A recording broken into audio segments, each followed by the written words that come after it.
Well, I'm delighted to be joined today by Mark Bowden, a fantastic expert in his field, but I will hand over to him and let him do an introduction. Lovely. Thank you, Mark. So I'm Mark Bowden. I'm an expert in human behavior and body language and help people all over the world to stand out, win trust, gain credibility every time they communicate, including some of the leaders of the G7. Let's kick off the conversation with, what do you view as the role of body language when it comes to leadership? I guess, look, in leadership, we're looking, I think, for one or a few people who will help us to understand how we might best behave in the environment that we're in all together. So we're looking to be led, let's say, okay? And in order to lead, therefore, you must be followable. So leadership, nonverbal communication is, I would say, followable behavior, and followable behavior that instructs us how to respond to the power around us, or how to display to that power around us for the betterment of the larger group, the followers. Let's delve into that piece a little bit around people want to follow others. Like, what makes somebody more followable or less followable at a very kind of macro level from your experience? Yeah. Okay. Look. So it's easier to hum along to a tune if you've heard the tune a number of times. Wouldn't you say? I mean, look, Yes. Some tunes are more followable than others. But let's just say, even if there's some complexity in the tune, if you hear it a number of times, it's easier to follow it. So repetition makes you more followable. Okay. And repetition within the repetition. So if you've got a tune that has something repetitive within it, let's think about the tune "This Old Man," which most people know. It repeats the same thing twice. And then the next part of it is just the first part of the last two parts. And then it deviates from that. But you've heard the first cadence of it 3 times before you get into anything else. Okay. And then if I were to whistle that tune to you a number of times, very soon, it will be the leading tune that you're hearing at that point. Unless somebody can come in with a more whistleable tune, you'll all be whistling my tune. Okay. So repetition is really key. Another thing that's certainly true for nonverbal communication, and this is repetitive as well, but symmetry. So when I'm being symmetrical, one side is pretty much a repeat of the other side. And so the brain can stop looking at one of the sides. Once it's worked out, okay, this is going to be very symmetrical behavior, then it can calm down a part of the brain to do other stuff or to do nothing. There's less neural load. So repetition, if I were to land on anything, what makes somebody followable? Repetition. What's a good leader? Leader's very repetitive. The same message again and again and again. I'm not sure, Mark, whether I can come up with another factor that has more impact than repetition.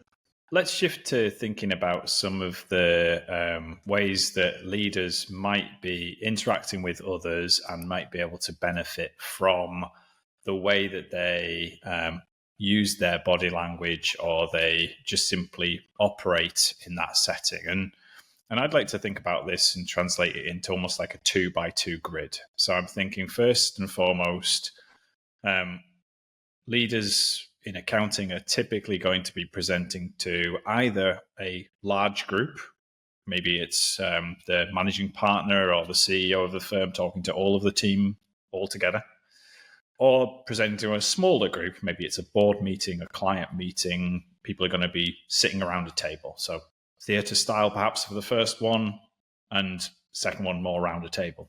And then in recent years, we've obviously seen the movement of a lot of that going from the traditional live environment to a more virtual setting. And what I'd love to get your take on is just tips, tricks, things to think about in the differences in how these different settings impact how you might want to operate as a leader. Perhaps we should start with, first and foremost, the one that's probably most close to your heart in terms of the speaking to a large audience in a live environment. And then from there, we can walk across this grid and see what are some of the similarities and differences as we change the environment or as we change the way that we're delivering this. Yeah. Okay. So let's start off then with that bigger group and that bigger group kind of live. Yeah. You're in the same room as them, whether it's a theater or a big room. And let's just say for sake of argument, we've got, a company of 250 people. Yeah. Obviously there's bigger companies, there's smaller companies, but let's say 250 people, just because if you put 250 people in a room, just think in your mind, Mark, just how far back from you the furthest person is, just to fit 250 in a room. And I would suggest, based on the science of what we call proxemics, which is how close you are to somebody, if you've got 250 people in a room, there's many people who are now in public space with you. Yeah. So social space would be like you cannot avoid them. Like you cannot avoid them. Social space would probably be, a big living room. Yeah, and big living room. We at the moment on this camera here, we're within personal space of each other. It feels like I could reach out and touch you. There's the illusion that I'm right next to you.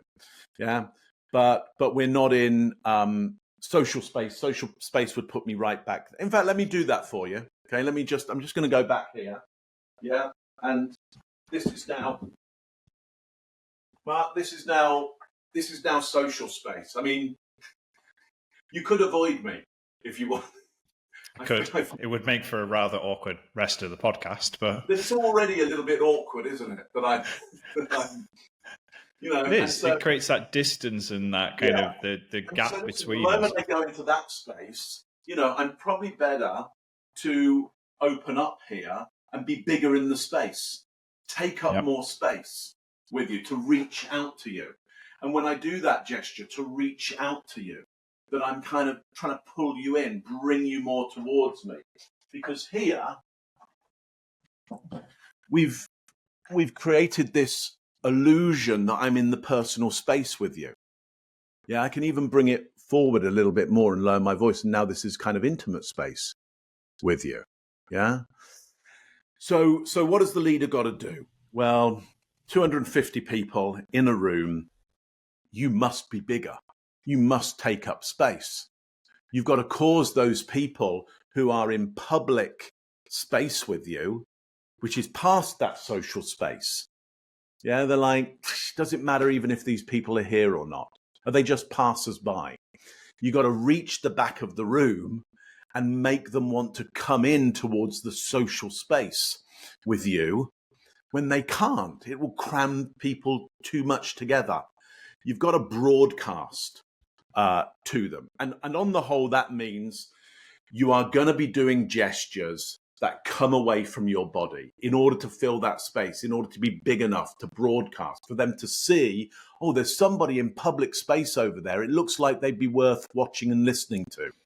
They're clearly marking themselves out. They're making themselves the target here. They're trying to get attention. They're standing out over there. But you're going to have to be big enough so that you stand out.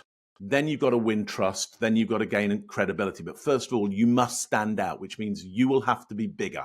More and more virtual is being used for maybe not the big annual kind of get together, but the more regular touch points of a leader with an organization. So some of the things that we've talked about being bigger, around like holding notes, etc., change in a virtual environment. So how do you think about the virtual environment differently, Mark? Yeah, I mean, look, listen, virtual's great because I can now write my notes down on these Post-it notes and stick them up on my screen. So now it's, I don't, I could still go, hey, so I've written down what I want to say to you on Post-it notes, and I've stuck them around my screen here.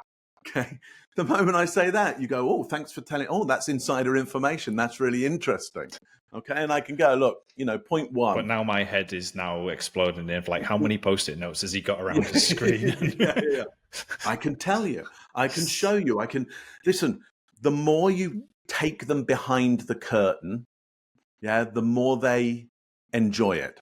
But the benefit of this is actually how intimate I can get with you, or the feeling of intimacy, in a way that I wouldn't be able to do necessarily with 250 of you in the same room, because I can get really close and I can get really good eye contact with you. I can even do things like point right down the lens, and your brain quite likes that. But if I did this in real life, you wouldn't like that at all. Okay. So, I'm able to play here with coming more intimate, moving away just a little bit. But on the whole, I'm trying to work with the closing of proximity, not the distance here. Yeah. I'm also making sure that my hands pop into frame just a little bit more. Trying to do those symmetrical gestures, just that little bit, but animate the frame for you. Open palm gestures, these baton gestures that conduct along to the rhythm of my speech. You'll see illustrator gestures that kind of draw a picture of what I'm saying. What I'm trying to avoid doing is adapter gestures that are repetitive, like this one here. That would just look like some kind of intimate anxiety that I have. So open palm gestures, symmetry as well, like you've been doing in this podcast, and a kind of a forced intimacy is what works best with video. We know this from what TV always did very, very well, which was the news. This sense of immediacy, live, happening now in your living room. That's always what TV was so extraordinary at, is going, we're bringing the drama that's happening now live into your living room right now. That's the joy of television. So we've got to kind of do television drama, big drama. That's always been done better by cinema. You need probably a bigger level of animation here. So we're looking for these gestures to pop into frame every now and again to disturb the frame. Yeah. I'm thinking about the the cartoons that are in the back of your they feel very animated. By animated, I mean they feel very alive. There's stuff happening in them. And we've got 30 frames a second here where we need stuff to happen in those frames. In fact, let me just do it for you here, Mark. All I'll do is stop that gesturing. Same person, same content, same level of ability, same expertise, same leadership. Now I've just stopped animating. Okay. Pretty much the same voice as well, same clothes, same environment, same brain happening. And notice what happens the moment I just start to animate this, just that little bit more. It's not confusing for you. It's not disturbing. Yeah. It's more interesting. It's more engaging. Okay. Because there's something happening for you. There's something for your brain to catch on to, to be entertained by. You're allowing your body to animate what you're saying. You're just being open to that idea. And many people are closed to that idea, often because they've heard things like, be careful gesturing. It can be disturbing or confusing or distracting. They say it's distracting. And then I'll go, well, is this distracting what I'm doing right now, or is that helpful? They go, that's really helpful. And then I'll go, well, how about this? Is this distracting now, or is this helpful? My hands are up at my mouth, and they go, yeah, that's distracting. It's like, yeah, okay. So it's not about the gestures. It's about where the gestures are. Really, it's about the distracting gestures are about where they are and whether they're symmetrical or asymmetrical. So the most distracting I can be is to change up asymmetrical gestures, and cover my mouth with them as I'm doing them. Okay, that is probably the most distracting thing that I can do. It's high neural load for you right now. Yeah, and maybe the The least distracting and most engaging and simplest is if I do symmetrical gestures that actually almost bring attention to my mouth. They frame my mouth. It's easier for your brain now to get my language because it's easier. It's less neural load. Because it's less neural load, you prefer it, and therefore you think it's good. And therefore, I'm good now. I'm confident. That's not true. You're just more confident in me because of how I'm gesturing. What are the kind of things that change, in your opinion, Mark, going from virtual to a large audience to virtual to a smaller audience? How would you behave differently to be able to have the kind of impact you might want on a meeting like that? Yeah, on virtual, I wouldn't behave differently at all. Yeah, because the optic hasn't changed. The optic, I mean, unless we've got a live meeting where so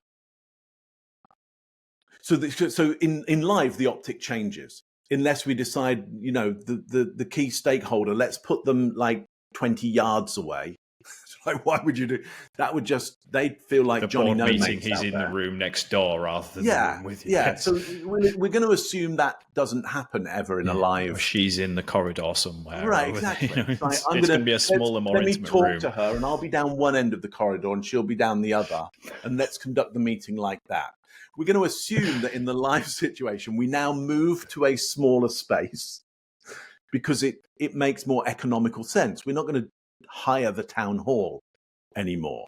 Okay, it's like, we've got a meeting room. You know, we can go to my office. So we've got a meeting room, boardroom that will do this. Okay, here, whether it's 4,000 people or just you, the optic isn't changing.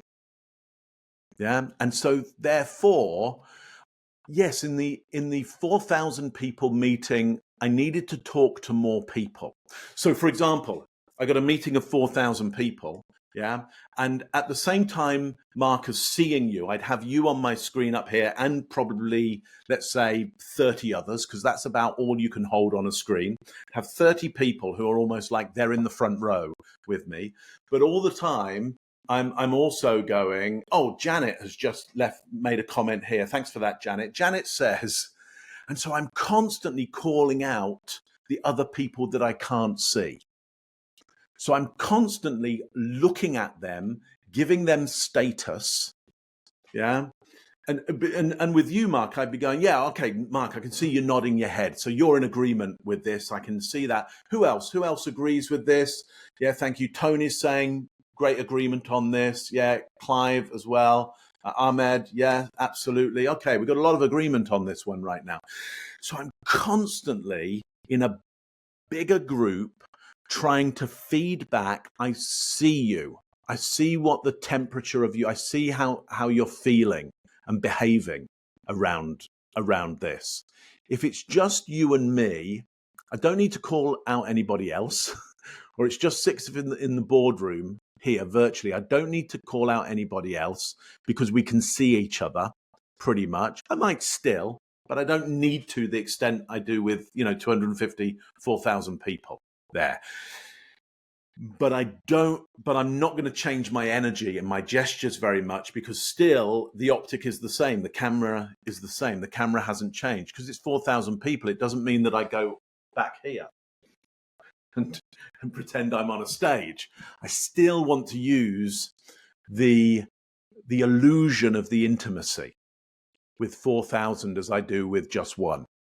You're trying to push the connection and the liveness, the happening here and now. You're trying to push that to its maximum. Okay, we know it's confined in some way. I can't speak to all 4,000, but how many can I speak to? How much time can I spend actually trying to connect with them, knowing that if I don't, why didn't I just record it and we put it on a website and they just go and visit it? Like, I don't understand anybody doing a webinar and not trying to spend the majority of their time trying to talk to as many of the audience as they can. Because otherwise, just record a video and put it up. Because otherwise, that's all you're doing. That's all you're doing.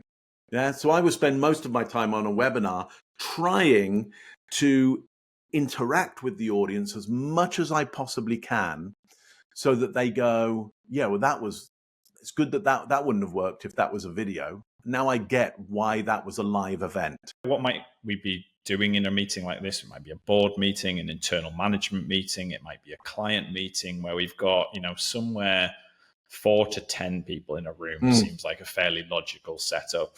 Probably around a board, table, or some similar kind of furniture, if you like. Yeah.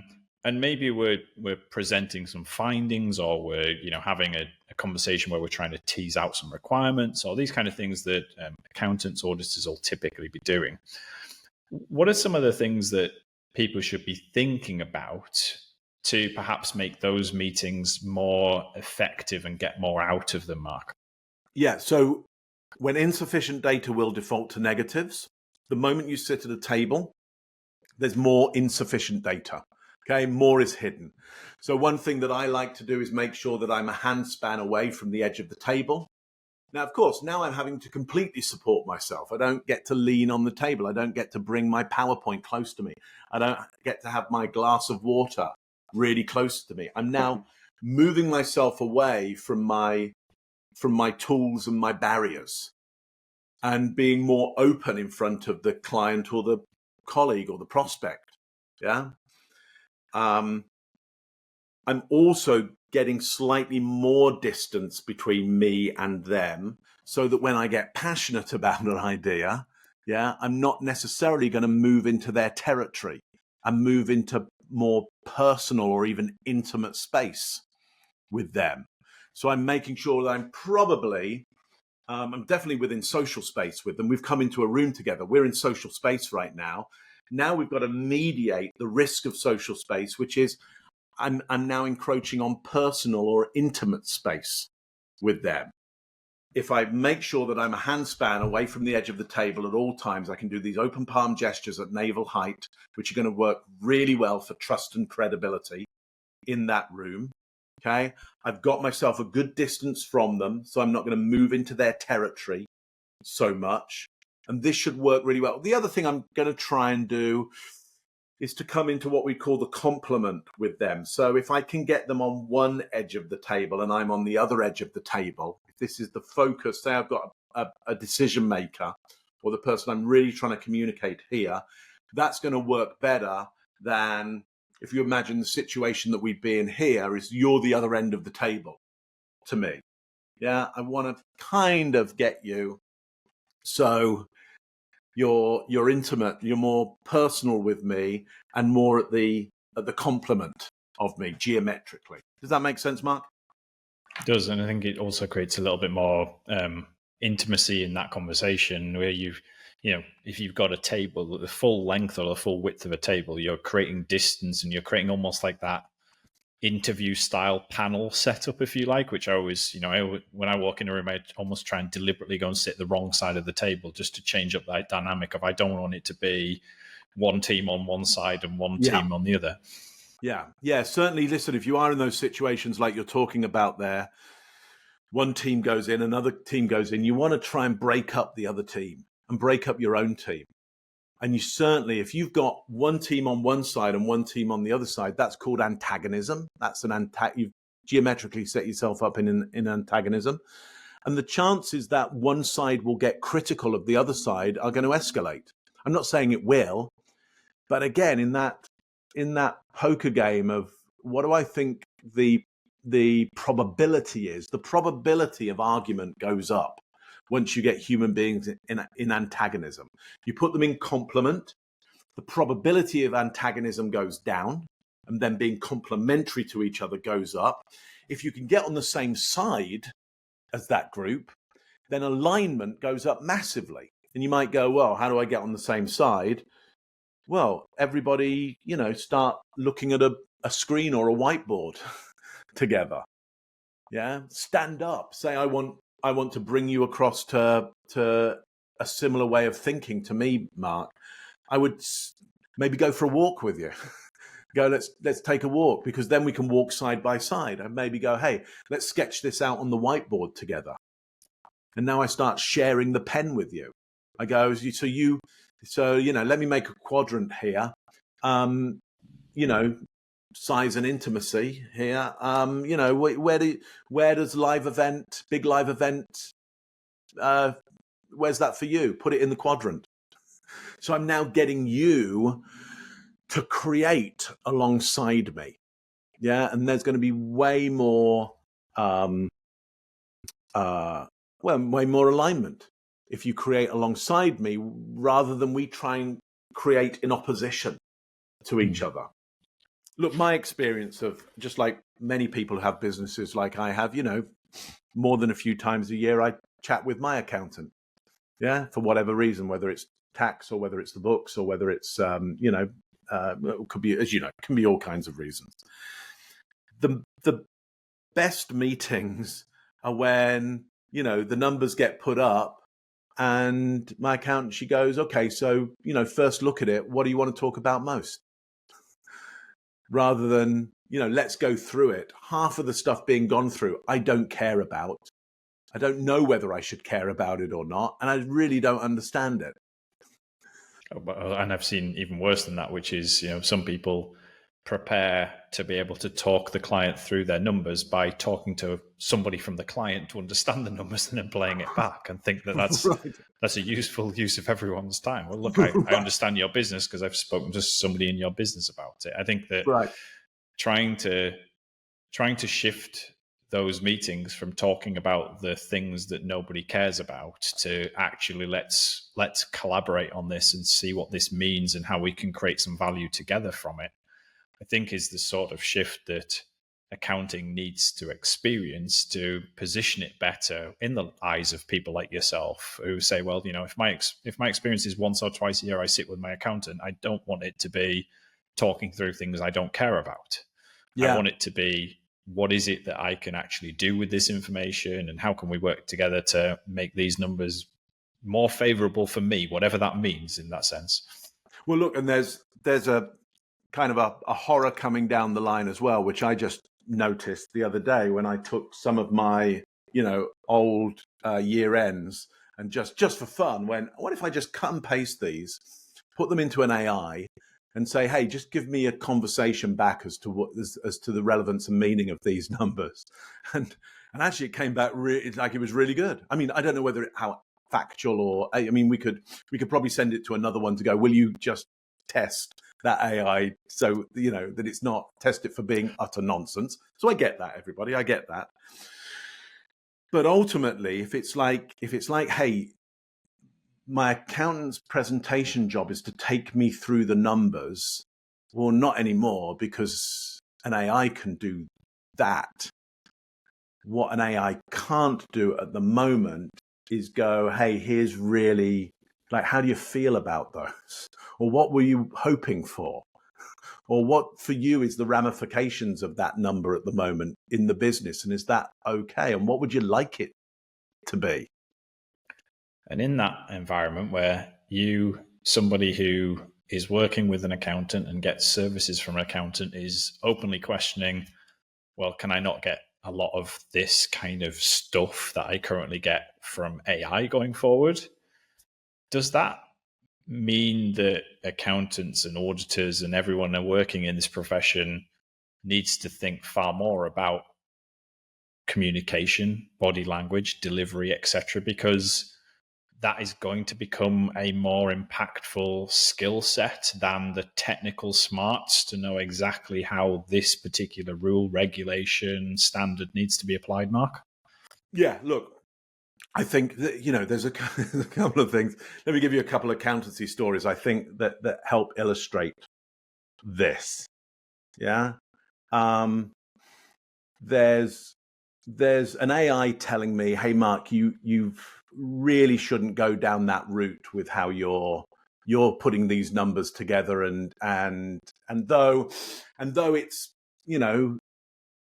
it's kind of legal, only just, and me with my mindset, if a computer told me that, I'd go, all right, well, we'll see. We'll see. If my accountant, which he has, goes, Mark, I really wouldn't. I mean, you can, but I wouldn't. And there's that human being there who I trust. That's a whole different thing. And that can keep me out of a lot of trouble. Okay. So there's that. I'll give you another nice account story. When I used to have a company in the UK, I'm now in Canada. But the first company I ever had was a production company in the UK. And I bought that company, with a lot of debt to Her Majesty's government. and I kind of a year and a half in, I'd realized just how insurmountable that debt was and just how much Her Majesty was going to come and get that. And it's like, and I sat down with my accountant one day, great accountant, Azad Kanani at Blinkhorns. They're still around. I don't know. They may have been bought. And anyway, brilliant guy. And the pressure of this seemed pretty insurmountable. And he just turned to me and said, "Oh, Mark, don't worry. Don't worry." And that really stuck with me, that this person would say, "Don't worry." Kind of went, okay, I won't worry about it. What do I do? And he just took me through, here's what we're going to do. I'm not going to worry about it anymore. Here's exactly what we're going to do in order to get you out of this into a better place so you can keep on doing what you're doing, and not be stuck with this entity right now, which is just weighing you down. Well, a machine will be able to show me the numbers. What a machine can't do is go, "Oh, Mark, don't worry," and have that kind of effect on me. So I would be, if I were in the world of accounting right now, sure, I would keep on doing stuff that accountants have always been good at, which is like, you got to know the numbers. Like, if I ask you the numbers, you better know like, if you go, "Oh, I'll go and get the AI to tell you that." Yeah, I still want you to know the numbers. But if you tell me, "Hey, I'm not going to tell you those numbers because we're going to get the AI to crunch that. It'll do a much better job." I'm going to go, "Okay, fine." Yeah, but I do want you to be the person that can understand me, understand my life, understand the worries and troubles and celebrations that I need to have, and how that relates to the world that we work together in, which is, the tax and the numbers and all, all kinds of things. Are there any specific like tactical or body language techniques, Mark, that you think should be top of mind for people who are focused on building trust and building trust as quickly as they possibly can with a new person, or cementing that trust longer term? This may sound very simple, because it is very simple, and it may not even sound like body language, but it is nonverbal communication. Okay, if I were in the business, I would be trying to find ways to take people to lunch faster. That's what I'd be doing, because the amount of trust that can be built up over the simple thing of having food at a simple restaurant, like simple, you don't need to spend a lot. Just like, come and join me for a sandwich. Come and get a bacon sandwich with me. Like, come and have a cup of coffee with me. Let's meet out for that. The places that the conversation can go, that they can't necessarily go here. I mean, but the cafe and the restaurant is designed to make that happen. Yeah, whereas this isn't designed to make that happen. We have to push it and provoke it skillfully. The restaurant and the cafe, or the walk, is designed to make that happen. I would be jumping. I know we're going to often have to start on this, okay? Because Mark, you're going to go, "Hey, I'm looking in this area, for some help in this area." And I go, "Hey, well, have you got a moment? We could jump on Zoom right now. It's fast, it's quick. I'm not having to go, 'Hey, so Mark, next time you're in Toronto or next time I'm in the UK, maybe we could,'" and by then, like, you've gone and got yourself a provider, okay? Because there's an immediate need. What we can do here is get something going quite quick, but I'd be going, "Okay, how can I move this if I don't have the skills of elicitation in order to create the intimacy here, I'd be going, how do I move this to a coffee or a lunch as fast as I possibly can and invest in that? And it's not fancy, but yeah, maybe I have to get on the train, go to the town, and buy a bacon sandwich. And that can really do it, because we can sit side by side. We can look at the street on a night. I don't know what the day's like where you are, but it's a lovely sunny day here. But if we were to sit out at a cafe with a cup of coffee and a sandwich and look out at the world, you would start to trust me, because we'd be able to view the world and talk about the world, and I'd be able to listen to your view of the world. Yeah. And I would beat, if I can get to that faster, I will beat the person who is more proficient in the field of let's just say accounting. I will beat them because I sat down and did the sandwich. Does that make sense, Mark? It does. And the great news is that nobody needs to train or invest in anything significant to be able to take people out to lunch at this point, right? It's a core competency I think most humans possess. Yeah. But a profound one, I think, really important, given the rush to virtual, and the convenience of that has probably elevated the importance of the in-person touch point and just the investment to make time with people. So, Mark, this has been a fantastic conversation. Really enjoyed this conversation. Thank you very much for the wisdom and experience you've shared here with my audience. I think they will get a heck of a lot from today's conversation. So thank you very much. My pleasure. Good to see you, Mark.